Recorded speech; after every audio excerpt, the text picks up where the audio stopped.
আসসালামু আলাইকুম রহমতুল্লাহি ওবারাকাতু।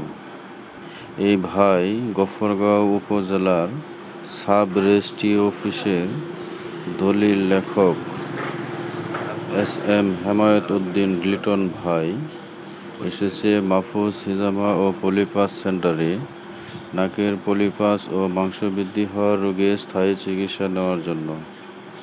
আলহামদুলিল্লাহ, লিটন ভাইয়ের চিকিৎসা সম্পন্ন করিলাম। ইনশাআল্লাহ মুক্ত হয়ে যাবেন। মাহফুজ হিজামা ও পলিপাস সেন্টারে চিকিৎসা সম্পূর্ণ নিরাপদ চিকিৎসা। কোনো সাইড এফেক্ট হয় না, কোনো ইনফেকশন হয় না, কোনো জ্বালা যন্ত্রণা হয় না, কোনো ব্যথা হয় না, তাই সম্পূর্ণ নিরাপদ চিকিৎসা। মাহফুজ হিজামা ও পলিপাস সেন্টারে চিকিৎসা নিলে 5 থেকে 7 দিন পরে পলিপাস শুকিয়ে পড়ে যাবে ইনশাআল্লাহ। আপনারা সকলে ভালো থাকবেন, সুস্থ থাকবেন। আসসালামু আলাইকুম রহমতুল্লাহি ওয়া বারাকাতুহু।